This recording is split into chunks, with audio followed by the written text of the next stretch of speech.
इटावा में हिंदी सेवा निधि का 33वां सारस्वत समारोह कार्यक्रम इस्लामिया इंटर कॉलेज में हुआ। कार्यक्रम में मुख्य अतिथि के तौर पर सर्वोच्च न्यायालय के मुख्य न्यायाधीश न्यायमूर्ति सूर्यकांत जी पहुंचे। साथ ही कार्यक्रम की अध्यक्षता वसीम बरेलवी ने की। सीजीआई के द्वारा प्रमुख लोगों में प्रख्यात कवि पद्मश्री सुरेंद्र शर्मा को राष्ट्रीय जनवाड़ी सम्मान से सम्मानित किया गया। उसके बाद सेठ गोविंद दास शासन प्रशासन हिंदी सेवा सम्मान, हिंदी डिस्ट एयर मार्शल अमित तिवारी गंगदेव सम्मान, लखनऊ विश्वविद्यालय के प्रख्यात समीक्षक डॉक्टर पवन अग्रवाल आचार्य, कुमुद भूषण कला संस्कृति सम्मान प्रख्यात संगीत निर्देशक संजीव कोहली, राम चिकित्सा विज्ञान हिंदी सेवा सम्मान हिंदी अनुरागी चिकित्सक डॉक्टर शरद अग्रवाल को दिया गया। साथ ही श्यामनाथ कक्कड़ हिंदी विधि सेवा सम्मान हिंदी निष्ठ, धर्मनाथ प्रसाद यादव पटना न्यायमूर्ति राम भूषण मेहरोत्रा स्मृति सम्मान हिंदी निष्ठ, न्यायमूर्ति श्री चंद्र कुमार राय न्यायाधीश प्रयागराज उच्च न्यायालय, हॉकी शताब्दी सम्मान प्रख्यात हॉकी खिलाड़ी अशोक कुमार सुपुत्र हॉकी के जादूगर मेजर ध्यानचंद एवं हॉकी शताब्दी सम्मान से प्रख्यात हॉकी खिलाड़ी शकील अहमद को नवाजा गया। और देव रीति काल के सशक्त ब्रज भाषा के हिंदी हस्ताक्षर के रूप में जाने गए। तो दो महान हस्तियों के नाम को मिलाकर गंगदेव की नगरी के रूप में इटावा जाना गया।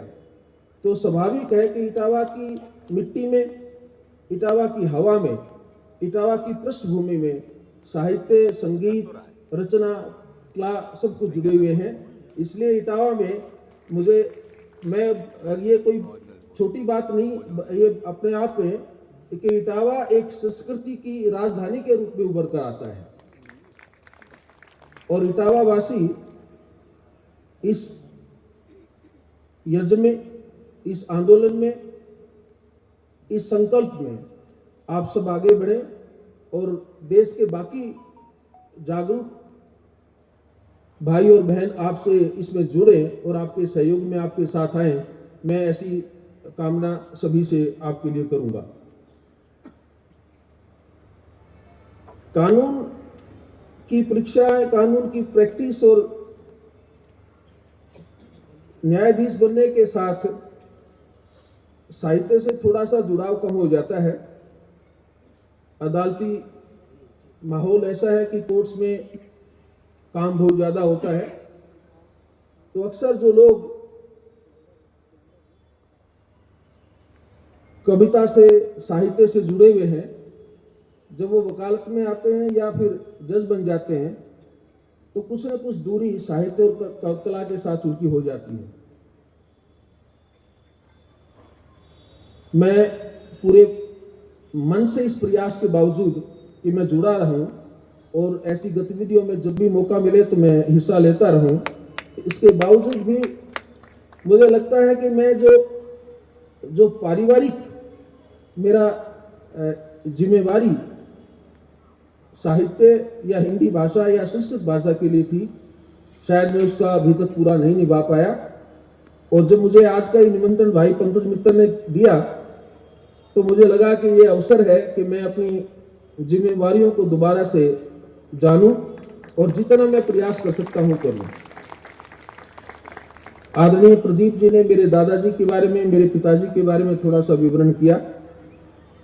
जो आज मैं आपके बीच आया हूं तो मेरे उन परिवार के बुजुर्गों के प्रति समर्पित सम्मान भाव और उनका दिया हुआ जो कुछ मेरे पास आज है, मैं उसी को आपके सामने बताने के लिए आया हूं। मैं जब प्रैक्टिस में था तो भाग्यशाली था कि मेरा कम उम्र में मेरे पास प्रैक्टिस की मैं एक सफल वकीलों में गिना गया। तो हमारे कॉलेज के समय के एक साहित्यकार दोस्त थे, हम उनके साथ कभी आदान प्रदान करते थे, वो भी लिखते थे, मैं भी थोड़ा बहुत लिखने का प्रयास करता था। तो उनका एक बार मेरे पास बहुत दिनों के बाद एक चिट्ठी आई और उन्होंने शेर में मेरे से पूछा कि इस तुम्हारे दस्त को क्या हो गया, हाथ को इस तुम्हारे दस्त को क्या हो गया, बीच लफ्टों के बर्फ सा हो गया, तुमने लिखना बंद कर दिया।